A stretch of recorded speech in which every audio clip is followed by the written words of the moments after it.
खिलाफ माहौल बना था, तो आखिर मुझे पद से क्यों नहीं हटाया गया। और सचिन पायलट जो उस वक्त ये चाह रहे थे कि उनको मुख्यमंत्री बनाया जाए, लेकिन उनके पीछे आप देखेंगे विधायक कहीं ना कि इसकी जिम्मेदारी अध्यक्ष को लेनी चाहिए या अध्यक्ष की बनती है। ये बात अशोक गहलोत की तरफ से उस वक्त कही गई थी, यानी कि वो ये कहना चाहते थे कि मैं मुख्यमंत्री तो जरूर हूं, लेकिन हार और जीत की जिम्मेदारी प्रदेश के जो अध्यक्ष होते हैं उनके ऊपर होती है। और वो सचिन राजस्थान के राजनीति के दो बड़े चेहरे अशोक गहलोत और सचिन पायलट, जिनके बीच की दूरियां खत्म होने का नाम नहीं ले रही हैं।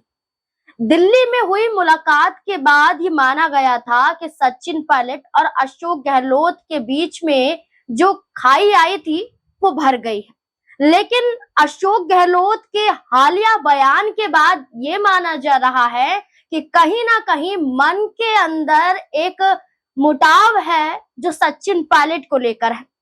अशोक गहलोत अपने बयानों के जरिए ये दर्शा रहे हैं कि अगर कांग्रेस पार्टी ने आगामी विधानसभा चुनाव या उससे पहले प्रदेश अध्यक्ष के चुनाव में कोई ऐसा फैसला नहीं लिया तो अशोक गहलोत और उनके समर्थित विधायक कुछ बड़ा खेल कांग्रेस पार्टी के साथ कर सकते हैं।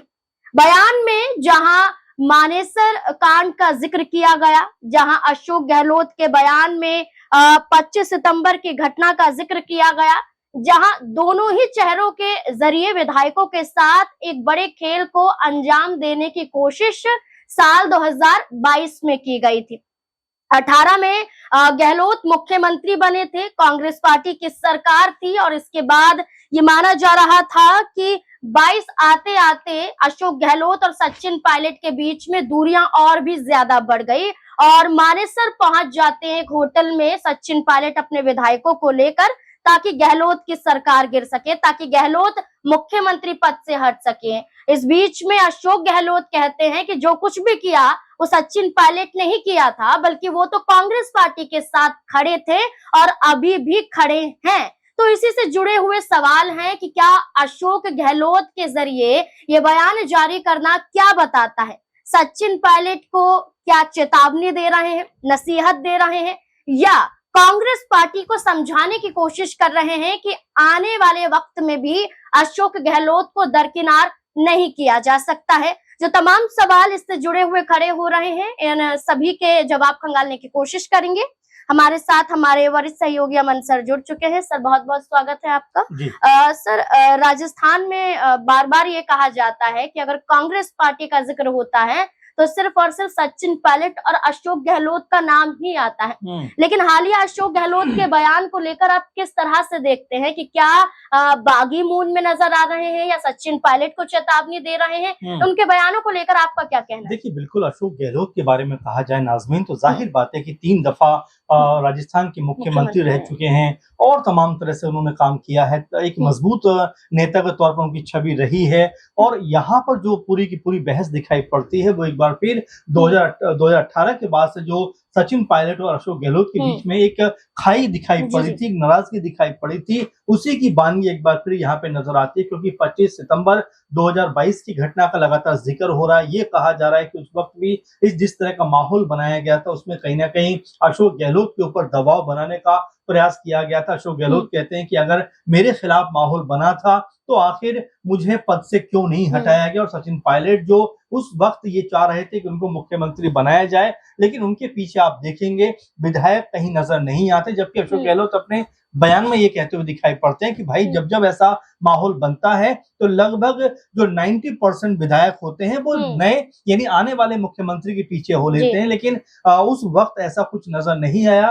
कुछ गिने चुने चेहरों को छोड़ दिया जाए तो ऐसा नहीं है कि सचिन पायलट के लिए एक माहौल बनता हुआ दिखाई पड़ा था। तो जाहिर बात है नाज़मीन कि अशोक गहलोत जिस तरह की बातों को यहाँ पर कहते हुए दिखाई पड़ते हैं, यानी कि पुराने जो जख्म है उनको कुरेद कर फिर हरा करना चाहते हैं, इस तरह की बयानबाजी यहाँ पर वो ये कहते हैं कि मानेसर को भूल जाइए, जो कुछ भी हुआ उसे भूल जाइए। वो ये कहते हैं कि सचिन पायलट खुलकर आगे नहीं कहते हैं कि वाकई भूल जाना चाहिए, दूरियां खत्म हो गई है, जो कदम उठाया था वो गलत कदम था, अपनी ही पार्टी के खिलाफ उठाया था। तो अशोक गहलोत का कहना है कि सचिन पायलट चाहते ही नहीं है कि हमारे बीच की दुश्मनियां खत्म हो। देखिए, इसको लेकर 2-3 बातें हैं नाज़मीन, क्योंकि 2018 के बाद पूरे का पूरा जब माहौल खराब होना शुरू हुआ, क्योंकि 18 में सब लोग जानते थे और सबको पता था कि सचिन पायलट ने जिस तरह की मेहनत राजस्थान के अंदर की थी, वो उसको कोई दरकिनार नहीं कर पा रहा था। और जब सरकार बनाने की और बनने की बारी आई, उस वक्त आप देखेंगे कि अचानक से अशोक गहलोत का नाम सामने आ जाता है। उस वक्त चर्चा थी कि सचिन पायलट को ही मुख्यमंत्री बनाया जाए, लेकिन जब अशोक गहलोत का नाम सामने आता है तो सचिन पायलट और तमाम उनके जो समर्थक थे वो नाराज भी हो जाते हैं। और देखिए, 2019 का जिक्र इसमें हालांकि नहीं हुआ, लेकिन 2019 में जब लोकसभा चुनाव हुए थे, उस वक्त कांग्रेस पार्टी की बुरी तरीके से हार राजस्थान के अंदर हुई थी।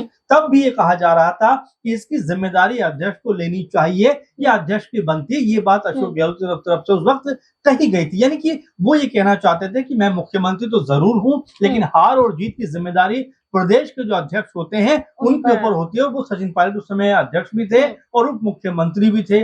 2019-20 के बाद ये चीजें और बिगड़ती हुई दिखाई पड़ती हैं, यहाँ तक कि सचिन पायलट अपनी ही सरकार के खिलाफ मोर्चा खोलते हुए नजर आते हैं, अनशन करते हुए दिखाई देते हैं, आंदोलन करते हुए नजर आते हैं। और फिर एक ऐसा माहौल बना जहां पर ऐसा लगा कि सत्ता का जो तख्ता है वो पलटता हुआ दिखाई पड़ेगा।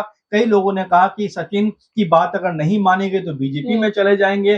फिर प्रियंका गांधी से उनकी मुलाकात होती है, प्रियंका गांधी के कुछ तरह से मनाती हैं। और जब राहुल गांधी से पूछा गया तो उस वक्त भी कि सचिन पायलट तो भाई जाने वाले हैं, तो उन्होंने कहा जिसको जाना है वो जाए और जिसको रुकना है वो रुके। यानी कि राहुल गांधी का बड़ा स्पष्ट उस समय भी ये कहना था कि जो भी नाराजगी अपनी रखते हैं और पार्टी के साथ में नहीं चलना चाहते, मैं उनको नहीं मनाऊंगा, वो जाना चाहते हैं तो चले जाएं। क्योंकि उससे पहले ज्योतिरादित्य सिंधिया भी बीजेपी में जाकर शामिल हो चुके थे और भी उस वक्त तमाम सारे नेता शामिल हुए थे, तो पूरा माहौल इस तरह का बनता हुआ दिखाई पड़ा था। लेकिन अब जिस तरह की बात अशोक गहलोत कहते हैं कि भाई सचिन पायलट के साथ में जनाधार मौजूद नहीं था, वो ये कहते हैं कि उस वक्त उनके साथ में 100 जो विधायक थे उसमें से उन्होंने ये कहा कि अगर मुझे जो है मुख्यमंत्री आप नहीं चाहते हो तो कोई बात नहीं, आप इनमें से किसी को चुन लीजिए। और इस तरह की बातें हुई। लेकिन ये भी कहते हैं अशोक गहलोत कि उनमें से कोई भी सचिन पायलट के नाम पे राजी नहीं था, कोई भी उनके साथ जाने को तैयार नहीं था। अच्छा सर, उस वक्त गहलोत गुट के जो समर्थित विधायक थे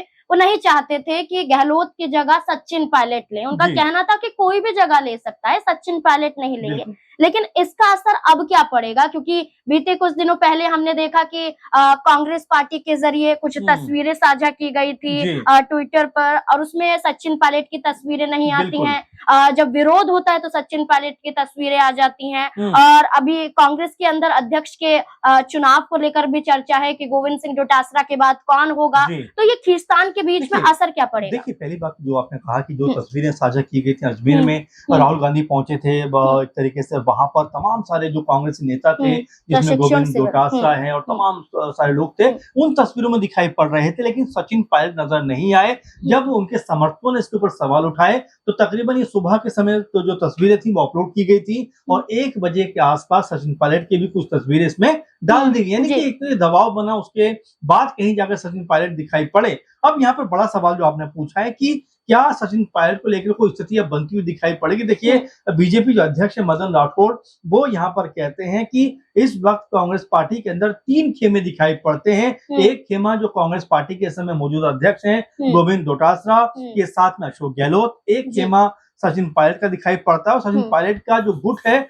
बड़ा सीमित बताते हैं, वो छोटा गुट बताते हैं। इसके अलावा वो कहते हैं कि एक गुट जो है वो नेता प्रतिपक्ष जो है राजस्थान में टीकाराम जूली, उनका दिखाई पड़ता है। इस तरह के आरोप वो लगाते हुए नजर आते हैं। और जो बीजेपी अध्यक्ष है मदन राठौड़, को ये भी कहते हुए दिखाई पड़ते हैं कि अशोक गहलोत अभी भी सचिन पायलट को राजनीतिक तौर पर बच्चा ही समझते हैं। उनको आज भी उनके अंदर कोई परिपक्व नेता नजर नहीं आता। और खुद जो अशोक गहलोत हैं वो भी ये अपने बयान में ये बात कहते हैं कि देखिए, सचिन पायलट ने मेरे सामने राजनीति शुरू की थी और 20-25 साल की राजनीति लगभग उनकी हो गई है। ऐसे में ये कहना कि मैंने उनको सपोर्ट नहीं किया बिल्कुल निराधार है। जब पहली बार वो मंत्री बने थे तब भी मेरी सिफारिश पे वो मंत्री बने थे। हालांकि सचिन पायलट ने इस बातों का भी स्वीकार नहीं किया। तो आपस में इस तरह की खींचतान का माहौल राजस्थान में बनता हुआ दिखाई पड़ता है। अगर यही माहौल रहा तो 2028 का जो चुनाव होगा उसमें कहीं ना कहीं मुश्किलें खड़ी होती हुई दिखाई पड़ सकती है कांग्रेस पार्टी के लिए।